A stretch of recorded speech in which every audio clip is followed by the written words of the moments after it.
everyone. This is Jackie Cooper. I'm with CryptoMom2 Talk Show and the Blockchain Legal Institute. I want to thank everyone for hopping on this episode. I am very excited to have my guest speaker on today because I met her at the Bitcoin conference, and then again I saw her in Toronto and a variety of other spaces, and she's extremely knowledgeable within the Bitcoin mining space and just in general on business and in this community. Before I hop over to Kerrie, I want to share a little bit more about my background in case you're new to CryptoMom2. The purpose of the talk show is really to provide resources to you as you educate yourself about different verticals within the blockchain community, to include Bitcoin and Bitcoin mining, which is the topic today. And I am a Bitcoin miner myself. So I am also a node operator, and I've explored this different area, and I'm also an author of the Bitcoin Cinderella. And so I'm very proactive in both the education space, but also, as the Blockchain Legal Institute on the other side of my shoulder indicates, I'm also active in the law space because I am an attorney. And I believe that we all need to understand how compliance and regulation and policies affect us, because everyone around the world is impacted in some way. So it is important as a consumer for you to understand the research that you need to do and to educate yourself. And then as a business person also to understand, if you are working in different countries, how those laws in those countries impact you and how you can do good all over the world within the space that you're in. So today we are going to be talking about Bitcoin, the experience, mining, and so many other topics. Kerrie, how are you doing today? Thank you so much for being on. Thank you, Jackie. I'm great. Thank you for having me. Excited to be here. Yeah, so you are the Chief Strategy Officer for TeraWulf. Yes. And your journey, I know, like many others, you know, has gone through a variety of ways. So why don't you share a little bit more about that title, because that's a very unusual title. I haven't really seen that a lot in some businesses and what you do. And then tell us a little bit more about TeraWulf and its mission. And I know we're going to be looking at its website and exploring a lot of different things that it's doing. Sure. Well, just to give you a sense of my background, so I studied finance in undergrad and began my career on Wall Street in investment banking, and I covered energy and utilities. So since that time, I've now, worked in the energy infrastructure space for more than 2 decades. And I've been both an advisor, an investor, and more recently, an owner and operator of energy infrastructure and digital assets. My title, the Chief Strategy Officer, that's sort of like a little bit of everything. I really think part of my skill set is on execution and sort of executing our plan. And so I focus on not just corporate strategy, but business development, our key strategic partnerships. There are many in this sector, and growth initiatives for the company. So I kind of have my hand in a little bit of everything that we're doing, ensuring that we're sort of all rowing in the same direction to achieve our goals. In terms of TeraWulf, we are a zero carbon Bitcoin mining company. And so all of the energy that we utilize, we strive to be 100% zero carbon. Today, we're at 91%. Wow. And again, our goal is to get to 100% and be purely zero carbon. We've got 2 sites. We've got a site in upstate New York that's on the shore of Lake Ontario that utilizes hydro energy. We're 25 miles from Niagara Hydro, which is a 2.5 gigawatt hydroelectric power station in upstate New York.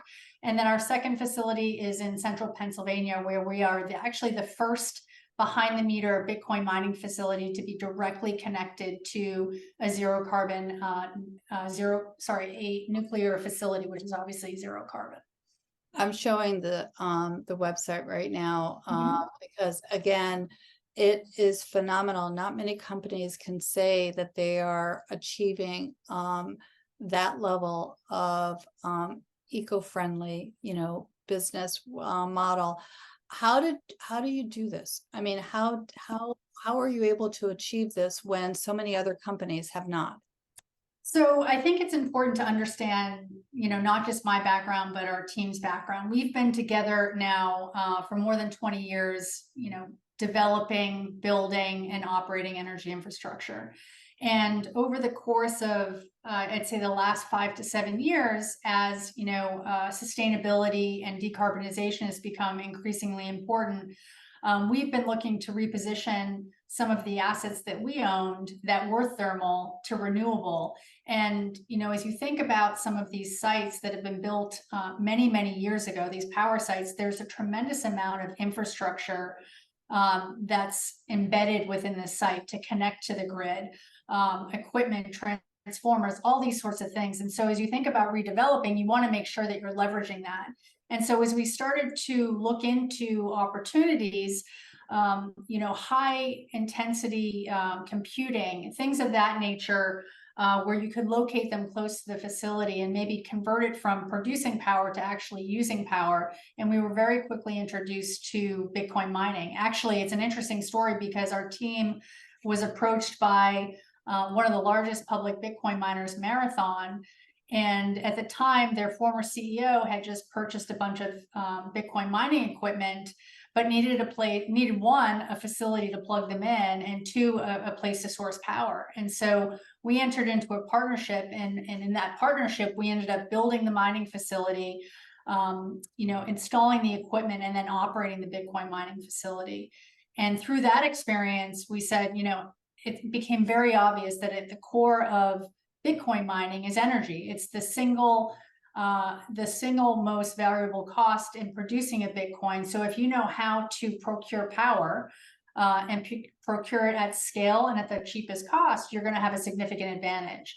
And so we formed TeraWulf in 2020 on the back of that experience, because we knew that we could do it. We were expert at it. This is what we've been doing for decades, and we could do it in a responsible way. Bitcoin miners are incentivized to find the lowest cost power. And that, by definition, is often renewable resources. So we knew that you could mine Bitcoin using zero carbon. We had the skill set to know where we could site it, and at scale, and at term, over a long term. And so we set out to do that. So I have the picture up of the Lake Ontario mining facility. Yeah. The other thing that a lot of people might not be aware of is that you're employing a lot of locals, and that this gives jobs to a lot of individuals. Do you want to talk more about how you're helping the local communities? Yeah, I think Lake Mariner is actually a perfect example of energy transition, right? This site, which is 1,800 acres, it's massive, is on the shores of Lake Ontario. So it has a moderate climate, abundant source of water, and again, all of that valuable infrastructure on site. It was the last operating coal plant in the state, and we worked with the state to decommission that facility and retire it. And the other unique aspect is, it's all the way upstate New York. Mm-hmm. And the demand centers are all the way downstate, New York City, Long Island. And for people that are familiar with energy, power doesn't travel very far, maybe a couple hundred miles. And you need to use power when it's generated, otherwise you lose it. Obviously battery technology has come a long way, and it's going to continue a long way. But there's really nowhere to store it. No efficient way to store it, or economic way to store it. And so as we were looking to redevelop that site, obviously many people lost their jobs as a result of the retirement of the facility, but we still own the site, and we said there's got to be a way that we can reposition this for good. And instead of putting 700 megawatts of carbon emitting power on the grid, we've now built a facility that can be up to 500 megawatts and actually absorb all of that abundant renewable energy that was passing our front door every day and sort of going unused.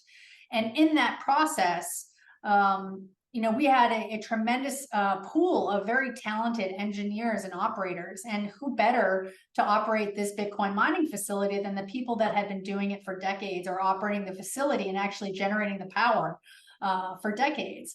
And so we reached out to that pool, and we have multi-generational employees, grandfather, father, son, that have grown up operating this site and I have an intimate familiarity with the energy grid in that area. And, we have father-daughter teams.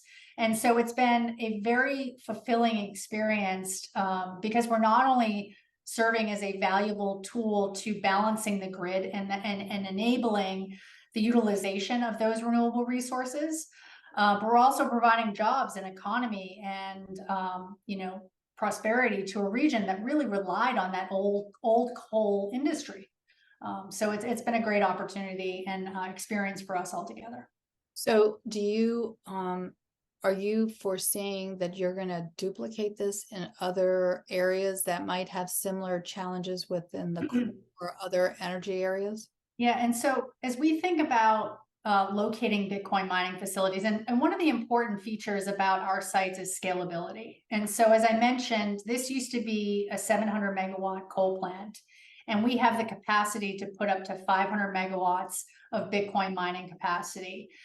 Today we have 110 megawatts operating. We're expanding that by another 43 megawatts as we speak. That should be completed by the end of the year. But we've got another, we can go up to 500 megawatts. So we have two buildings. You can actually see them there on the image, sort of the vertical buildings on the left. We're adding a third building as we speak, and we can continue doing that and replicating it up to 500 megawatts. And so scalability is important, but location is also important, right? You need to find a location where there's an excess amount of renewable supply and not enough demand. And that's, again, as I mentioned, typically in remote locations. And so to the extent, we have the ability to grow our business substantially based on the sites we have today. We have plenty of room to grow. But in order to replicate that, you sort of need to find locations where you've got an abundant supply of renewable energy that can't make its way to the demand sources. And if you can put sort of an anchor tenant, and if you can think about it that way, to utilize that power and then sort of bring down the cost for everybody, because you're using the infrastructure and you're sort of amortizing the fixed cost of the system over a greater pool of people. And so that's really how we think about if we're going to site somewhere else, how do we locate? It's about scalability, sustainability, making sure that there's renewable resources in the area, and the fact that there's got to be an abundant supply. So you also have your other facility. Do you want to talk about that as well? Sure. Our Nautilus facility is located in central Pennsylvania. Again, a place where, the power you need to either travel all the way west to get to a load pocket or all the way east. And so this is a very exciting project for us. We're partnered with Talon Energy, who actually owns the Susquehanna Nuclear Power Station, which is a 2.5 gigawatt nuclear power plant. This is the Nautilus facility is a 200 megawatt facility, again, directly connected to the nuclear power station, 100% zero carbon. It's the first one in the country to do this at scale. And it has tremendous benefits, both in enabling, one of the benefits of nuclear and hydro is that they're obviously zero carbon, but they're at scale. These are massive plants. The Susquehanna is also a 2.5 gigawatt nuclear power station, one of the biggest invests in the country. And so to have an anchor tenant like Bitcoin mining that, these facilities are big, these nuclear power stations, there's 1,600 employees at the Susquehanna power station, enable, and those machines are also built to run around the clock. And as you know, the demand curve in terms of how people use energy isn't around the clock. It peaks during the middle of the day and then go down in the evening.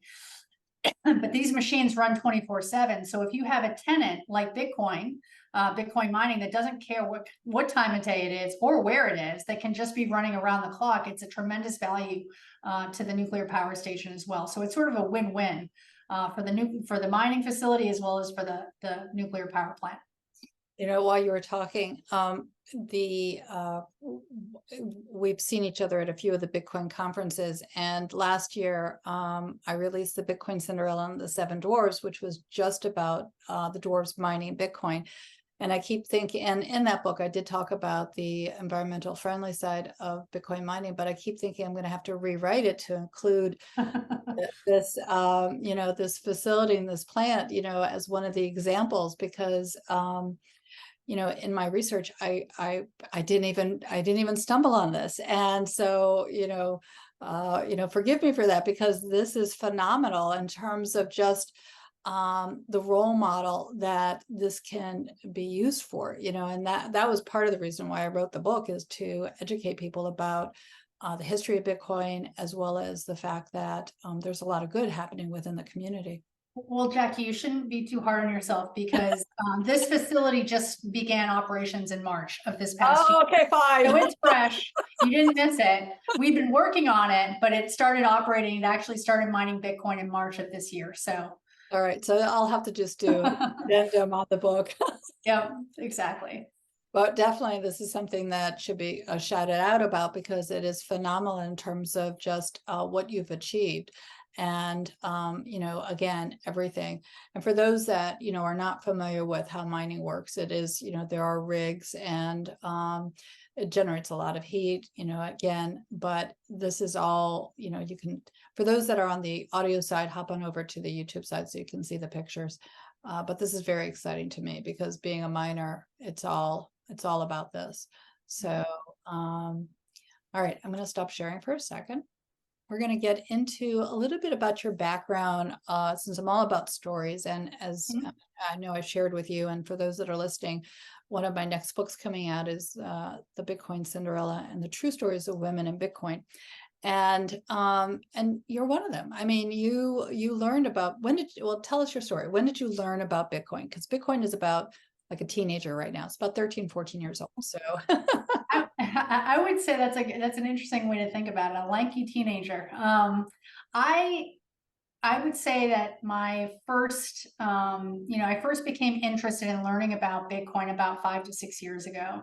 And again, my background is in finance and energy and infrastructure. And so I really was looking at it from the case of, how can we leverage our infrastructure, our energy, to enable Bitcoin mining, and then also starting to discover all of the elements of Bitcoin, and the, whether it's a store of value, the fact that it's, finite, a new way, a decentralized way of the monetary system. And so I think it became fascinating, but it also just became a natural segue to my career in energy infrastructure. And again, given that energy is the biggest variable cost to producing a single Bitcoin, having that skill set really lent itself to being in the business of mining Bitcoin. So that's sort of, I'd say 5 to 6 years ago was probably my first exposure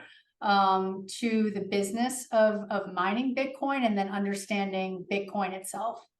So how did you hear about it? Did you hear about it from a friend, from media? How did you even stumble on it? I know I wasn't paying attention to it until later. So we, again, we were looking at ways to reposition our sites. And so we had these, in some cases, like the case in upstate New York, where we had a power plant that wasn't ideally located for producing power, especially thermal power. But it was in a place that had an abundant supply of energy. So we were looking for demand load that we could locate at site and actually absorb that. And so, data centers, whether it's Yahoo or Google, those types of opportunities, high performance computing came to mind. And we were actually approached by Marathon to actually utilize one of our sites to build their first mining facility. And so that's how I was exposed. It was sort of like we were all, we were interested in getting to learn and know about it. But then the next thing we were in it. We were building a facility. We were installing the equipment. We were operating the equipment. We were dealing with insurance, risk management, construction, all of those good things. I mean, no better way to learn about something than actually doing it. So that's how I was exposed. It wasn't about reading about it. It was about learning it and doing it immediately. Yeah. And I think for those that are listening, a lot of times you hear about a token or Bitcoin, let's say, and you look at it from an exchange perspective, and you look at how do you buy it, with the dollars, and then, put it into your wallet and things. You actually are on the ground.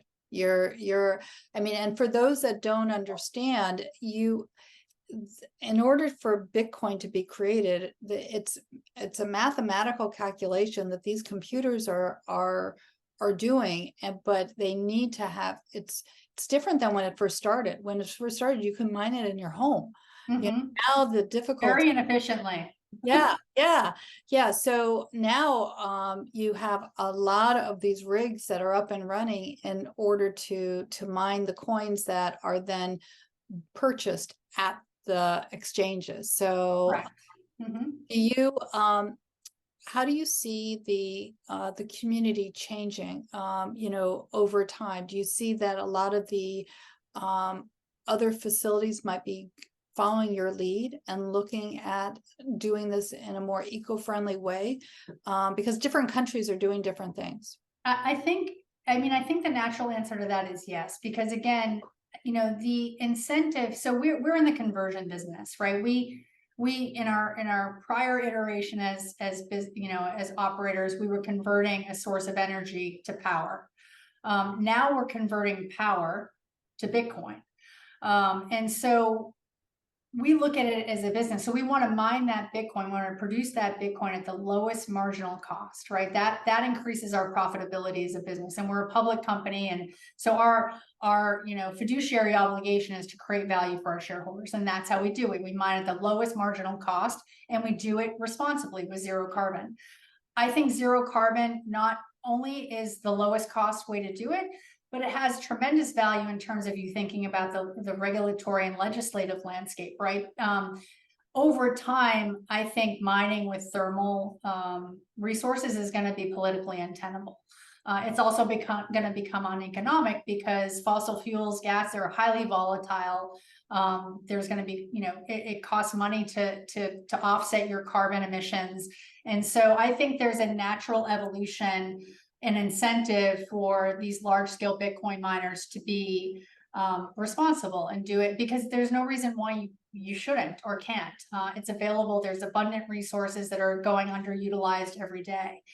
I think in terms of the evolving landscape, I think one of the things that we've struggled with, and it's getting better over time, is exactly what you mentioned. And, in the early days, people were either doing it in their garage or, plugging it into commercial spaces and strip malls and downtown locations where they were having a real impact on the power prices. And so everyone in the community thought Bitcoin mining equals bad. They're driving up our power prices. They're absorbing all of this precious power. Some of it might be sustainable. They're just bad. And the reality is the people that were early Bitcoin miners weren't energy experts, right? They didn't really know or have the benefit of understanding how the grid works and how power works and how power pricing works. And so they were just taking advantage of an opportunity and looking for the easiest place to plug the miner in. They weren't thinking about a big scale business and how to control profitability and do it over time and at scale. And so unfortunately, those misconceptions and those early fears kind of have bled through. I think they're getting better over time as people start to understand the relationship between Bitcoin mining and energy. But there is a knee-jerk reaction, and you see some headlines where, the amount of Bitcoin, the energy required to mine Bitcoin is the same as a small country. I mean, we need to put it into perspective. And I think so education and having the ability to sort of talk to people and explain how we're mining Bitcoin and how it's impacting the grid. And by the way, the valuable tool that we're serving to stabilize the grid, these Bitcoin mining facilities can respond to demand in the matter of minutes. The old way, the old grid, you'd have power plants that needed, 15, 30 minutes, 2 hours to either turn up or turn down. Now our grid operator in New York says, hey, looks like we're going to have a demand surge. Can you guys turn down in 5 minutes? And of course we can do that. And so we're providing that valuable tool that enables the grid operator to sort of balance the grid as you have all these new intermittent resources. Wind blows at night, the sun shines during the day, and you kind of have to use it when it's available. The last thing you want to do is not be able to take advantage of it, especially as we're trying to decarbonize the grid. So what's very challenge, I think, with the communities and how they're evolving is once they understand the role and how Bitcoin mining facilities, when sited properly and responsibly, can enable the grid and decarbonization. I think there's like a light bulb, no pun, but a light bulb that goes off and people start to get it. So that's what we're really trying to do, is help people understand what we're doing, why we're doing it. Come visit our facilities, see it, speak to our people, and then I think education is the key to all of this. I agree. Education is definitely the key, and being in the education space, because right now I'm teaching in the elementary side as well as doing the legal and all my other projects. I think it's important for the youth to understand also, and for them to be aware, because these are also career paths for them. But what's really striking me as you're talking is the approach. I mean, the approach from the energy perspective versus the profit perspective. It's not that you're not profitable, because you are, but when individuals sometimes step into the Bitcoin space and they look at Bitcoin mining, myself, I looked at it from the perspective that I'm going to be earning Bitcoin to support my retirement. Again, I'll just say disclaimers. This is not investment advice, not legal advice. You have to do your own research. But those individual miners, myself included, even though I'm not doing it at my house, I wasn't thinking about the energy side of it. I was thinking about the personal profit side of it. And I think that we as a community need to be blending and looking at, okay, yes, you can earn a profit, but how are you impacting the energy grid? And how can I, as an individual miner, even though I'm connected with a company, what should I be asking the companies that we're involved with? What are they doing? Because usually individuals now, when they get a rig, for those that don't know, when you get a rig, you're not doing it at your house. You're maybe connecting with a company that's going to be having the rig there. They're going to be monitoring the electricity. There's going to be a pool attached to drop the Bitcoin into your wallet. There's a whole, different pieces. But if we're not asking that question as individual miners, who are we connecting with and what are they doing on the environmental side? I think we need to be modeling more like what you're doing. I think that's really important. I think that's right. I think, understanding the profitability of mining Bitcoin, I think, is key, because again, the biggest cost to mine a Bitcoin is the power. Yes. So, if you're going to site your facility in New York City, well, guess what? There's no abundant supply of energy in New York City. It's a incredibly high demand center. So the minute you become a burden to any community or any grid, the power price is going to spike. And so you really need to thoughtfully site the facility in places where you're not going to be a burden. You sort of have to have a symbiotic relationship with the grid, because as soon as you are on the burden on the grid, you're going to be the first load that's turned off, and you're not going to be profitable. Either the power prices are going to go up, or they're not going to allow you to operate. And so you have to be mindful, and you can't think of this as a near term, over the next 12 months. You have to think about this several years out. And so that's why it's important to have an understanding of the regulatory framework, to have an understanding of the energy grid, to know where you can do that over a period of time to have the highest profitability. Yeah, I mean, you're raising a lot of really remarkable questions in my mind, because of the fact that Bitcoin is used in different countries, El Salvador and other countries, and the purpose of Bitcoin is to, help with the economic freedom of individuals around the world. Again, not getting into any politics or whatever, but the idea that if we're supporting the development of Bitcoin and Bitcoin miners around the world, then we also have to think about what's going on climate-wise around the world. And the lack of water in some spaces, the heat that's being generated, and other things that are going on. So we can't be you're perfect from the perspective that you don't operate in a vacuum. You looked at everything, all the various pieces, to figure out how to make this work within the communities that you're based and you're serving. And I think we need to be looking at this globally from that perspective, because Bitcoin is here to stay. It's not going away, and individuals are going to be using it both as a currency as well as miners. But we have to look at, okay, where in the world are that's saying where in the world, where in the world are we from this perspective, and how do we do more good for the environment as well Right, as support the creation of the Bitcoin. right. I totally agree. So I know you're going to be speaking at our event on the 24th. I am super excited about that. I'm just going to quickly share my screen for those that are not familiar with our event or the Blockchain Legal Institute. Definitely, come on over to bli.tools. Actually, we have the keynote speaker is the Honorable Premier of Bermuda, who's going to be doing our keynote. We're really honored for that. And we have 3 wonderful panels that have such a diverse group of individuals talking about the EU law on crypto and AI economy. We have a panel about social good in which you're going to be talking there, from a variety of perspectives. We also have regulations impact. So everyone, it's a free event. You can register. And this is the first of about 3 that we're going to be doing on an annual basis. So we welcome everyone to come and learn and also have some key takeaway points. Kerrie, any last minute thoughts that you have? Because you're such a thought leader in this community as a female executive, and just you travel around the world talking to different people, mentoring. Personally, you're very inspiring, because I know that there are a lot of women in this space, but not a lot of women are always as public as you.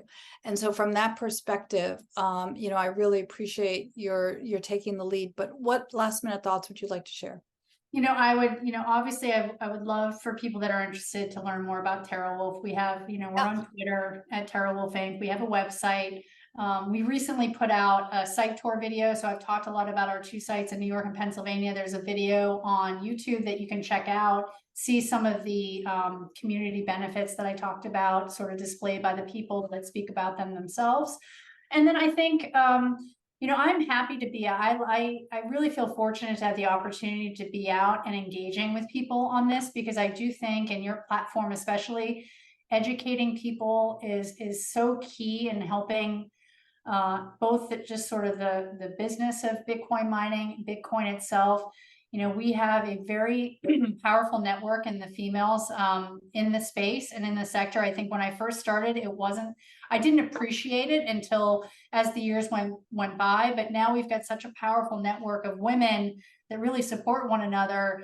And I think are creating a lot of value. And I mean, this is how you and I met. And there's many educators, thought leaders, policymakers, female policymakers, et cetera, in the space that we can really leverage. And so I think that for me has been very rewarding and fulfilling, but also educating, and furthering our objective as a company at TeraWulf, but just for the industry at large. So I'd encourage people to reach out to me if they have questions. Again, I think this education on understanding Bitcoin mining and its relationship with the energy grid is really key and fundamental to understanding the Bitcoin network and how it's served and validated by Bitcoin mining. And it's not evil. We're actually doing a lot of good. And so, but again, thank you, Jackie, for having me on and taking the time to understand and learn about TeraWulf.